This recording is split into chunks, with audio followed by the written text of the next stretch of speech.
안녕하십니까. 실록 박정희. 지난 시간 경부고속도로와 포항제철편을 통해서 여러분들의 큰 환영을 받은 것에 대한 감사의 말씀을 먼저 올리겠습니다. 오늘은 우리가 일하면서 싸우고 싸우면서 일한다는 캐치프레이즈를 내걸고 향토 예비군을 창설했던 향토 예비군과 자주국방에 대해서 알아보도록 하겠습니다. 오늘도 멀리 대구에서 오신 대한언론인회 고문 변호사이신 서석구 변호사님 모셨습니다. 안녕하십니까? 네, 안녕하세요. 네. 네. 오늘 화창한 바깥으로 나왔습니다. 아, 그렇네요. 네, 꽃피는 계절인데요. 네. 어떻습니까? 육군 정규군 사이에서 별도로 이 향토 예비군을 설치하게 된 계기가 있지 않습니까? 아, 그렇죠. 1968년 1월 21일 소위 1.21 사태라 불리는 북한의 김신조를 예. 비롯한 31명, 이 북한의 124 부대 소속인데 이 사람들이 청와대를 습격해가지고 네. 박정희 대통령을 암살하려는 그런 직접적인 이 테러 사건. 네. 여기에 충격을 받았죠. 그때 김신조만 붙잡혔잖아요. 그렇습니다. 나중에 보니까 김신조 그분은 또 목사님이 되시더라고요. 네. 정말 개같이 해서 그렇죠. 나셨는데 어떻든 이제 이 박정희 정부로서는 상당히 큰 충격을 받았죠. 네. 청와대 습격, 박정희 대통령 그야말로 대한민국의 권력의 심장부를 겨냥해가지고 네. 이런 테러 사건을 직접 벌였기 때문에 박정희 대통령은 이거 여기에 철저히 대비해야겠다. 그래서 우리가 향토 예비군을 그 당시 이제 향토 예비군을 68년 4월 1일 예. 그때 창설을 하게 된 것이죠. 그렇습니다. 이미 이 향토 예비군을 설치했다고 하지만은 당시 북한군의 그 규모라든지 네. 여러 가지가 우리 남한의 거의 2배 수준이었지 않습니까? 아, 그렇죠. 예, 그런 가운데서도 이 북한에 대처하기 위한 자비적인 수단이 아니었겠는가 이런 생각을 하는데요. 예, 그렇습니다. 아주 잘 지적하셨는데요. 사실 북한의 인구는 우리 한국의 인구의 절반밖에 안 됩니다. 인구수는? 인구수는. 그런데 정규군은 그 당시에 우리 정규군은 60만이었어요. 예. 지금은 52여만으로 줄어들었지만은 우리 정규군이 60만인데 그때 북한의 정규군이 얼마냐? 128만 원. 그러면 우리보다 배나 더 되잖아요. 인구는 적은데 군인은 더 많다. 그렇죠. 예. 왜 그래 될 수가 있는데 우리는 그때 군 복무가 3년이었지만은 예. 북한은 10년이나 됐어요. 그야말로 젊은 청춘을 군에서 다 갔다 왔다는 것이죠. 자, 그런데 우리 예비군에 해당하는 것이 북한의 노농저기대. 네. 지금 로농저기군으로 명칭이 바뀌었습니다. 이 병력이 570만입니다. 예. 그리고 이 로농저기대뿐만 아니라 다른 예비군에 해당하는 다른 병력까지 합하면 770만이 됩니다. 우리는 예비군 병력이 300만. 예. 각종 통계에 보면 300만 내지 340만이 나오는데요. 예. 그만큼 우리나라 예비군을 창설한다 해도 북한의 노농저기대나 예비군 병력 770만에 비하면 절반도 안 되는 셈이죠. 예. 네, 그러니까 어떻게 보면 아까 이제 전우백 방송위원님께서 적절히 지적했지만은 이거 자의적이다. 북한의 정규 병력도 배나 많고 또 예비군 병력도 우리보다 배나 더 많은데 우리 한국으로서는 또 6.25 경험 남침 경험까지 했잖아요. 그렇죠. 그러니까 우리로서는 예비군은 불가피한 선택이었지 않나. 그래서 어떻게 보면 자주국방의 지치를 내건 박정희 대통령의 해안이 아니었나 이런 생각이 듭니다. 최근에 러시아가 우크라이나를 침략하자. 그렇죠. 결국 덴마크가 네. 불안을 느낀 스웨덴이죠. 스웨덴.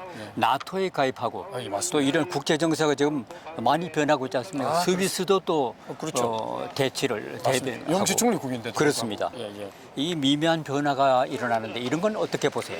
그렇죠. 스웨덴이 이제 스웨덴도 중립국가 아닙니까? 네네. 우크라이나를 러시아가 침략하니까 불안을 느껴가지고 결국은 그 나토에 가입을 했습니다. 그리고 이제 그동안 영세 중립국으로 꾸준히 지켜왔던 이 스위스가 역시 불안을 느껴가지고 그렇죠.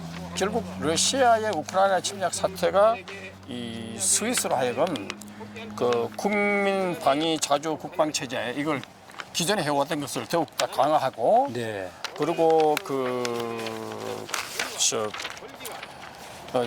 독일에서 실시하고 있는 네. 스카이 실드 국제적인 네. 그 자유방을 지키려고 하는 스카이 실드 여기에 스위스도 우리도 참여하겠다. 네.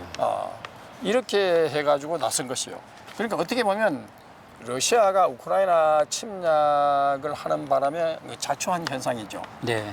그런 것이 국제사회에서는 영세 중립국이라는 게 사실은 이게 없어진 없어진 거나 다름없다. 그렇죠. 예. 그래서 이런 냉엄한 국제 질서를 보더라도 박정희가 대통령이 그 당시에 예비군 항토예비군 설치는 참 탁월한 선택이었죠. 네.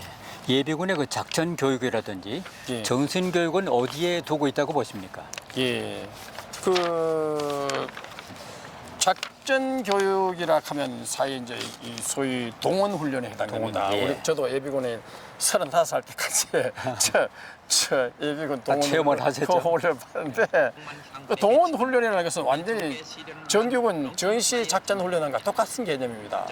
그래서 거기에 하면서 비근한 애로 뭐 구보도 하고 이게 뭡니까 이게 낮은 호복 훈련도 하고 그리고 사격 훈련도 사격 하고 훈련하고 이런 그야말로 전시를 방북케 하는 훈련이고 그다음에 정신교육 이거는 흔히 얘기하는 그 안보 네. 북한이 사실은 그 6.25 무력남침 이후에 휴전이 됐다고 하지만은 북한에서는 밥 먹듯이 계속 휴전 협정을 위반해 왔습니다. 네. 도발을 해 왔습니다.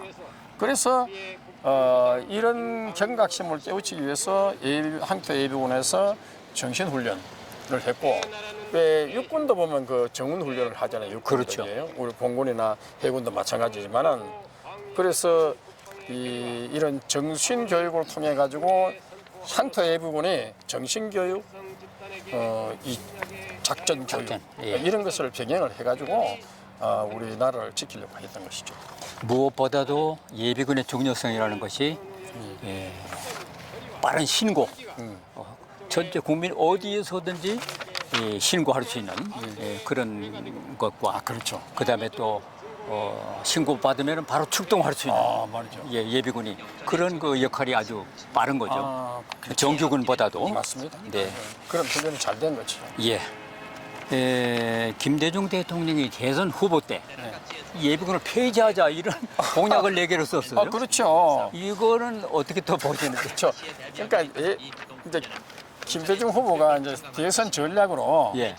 이제 사람들이 이제 생활에 바쁜 예비군들이 귀찮아하는 경향이 있었잖아요. 그렇죠. 그걸 표심을 잡기 위해 가지고 예비군 폐지를 내세웠는데 국방의 문제가 그렇죠. 예. 그러니까 정규군이 128명이라서 우리 육군 60만보다 변화되고 네. 또 우리 예비군에 해당되는 그 노농적이대 그것이 570만에다가 다른 예비군까지 하면 770만. 그렇죠. 우리 예비군의 300만, 340만보다도 배나 더 많잖아요. 정규군이나 비정규군이나 그 예비군 예. 다 배나 더 많은 병력인데 이런 것을 감안한다면 참 예비군 폐지는 상당히 이건 너무 안보의식이 결핍된 것이 아니냐. 네. 이런 참 이번 뭐 총선도 있었습니다만은 그렇죠. 이 북한이 지금 뭐 한 달이 멀다고 미사일을 쏘아대고 있고 그렇죠. 예, 예. 또 이런 위협에 가해지고 있는 상태에서 네. 저희들이 이 자주국방 네. 강화하는 그 필요성이 더욱 커졌지 않았는가. 그렇죠. 그리고 뭐 북한이 불바다 협박을 하고 사실 뭐 이번에 총선에 보면 이 4월 10일 본투표에서는 이겼잖아요. 25석이나 더 이겼는데 그 사전투표에서 161석이나 더 피했는 것이죠. 그러니까 그 사전투표에서는 더불어민주당이 203석 그걸 차지하고 여기는 그 국민의힘은 42석밖에 차지 못했잖아요.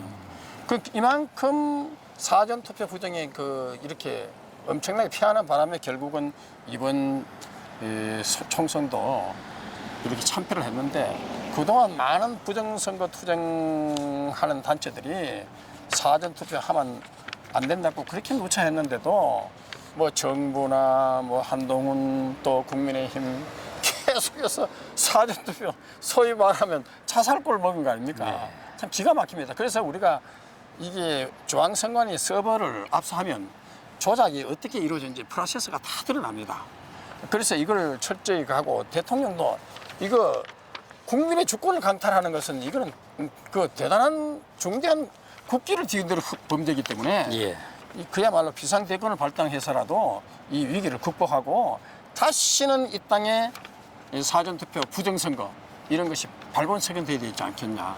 만약에 이것이 그냥 그대로 묻혀진다면 우리가 과거에 4.15 총선 부정선거로 등장한 그 문재인 정권이 얼마나 그동안 나라를 경제나 안보를 유린했습니까?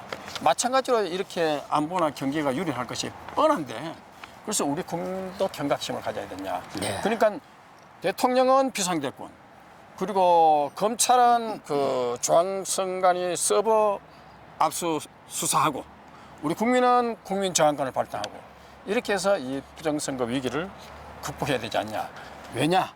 이렇게 해야만 박정희 대통령이 그동안 향토예비군 안보를 튼튼히 했던 이것이 지켜줄 수 있지 않느냐 이런 생각이 듭니다. 그렇습니다. 자유는 목숨을 건 싸움에서만 얻어지는 것입니다. 우리가 향토 예비군과를 아직도 귀에 쟁쟁합니다만은 그렇죠. 정말 예비군이 국난 극복에 신기운을 일으켰고 지금도 유지되고 있습니다.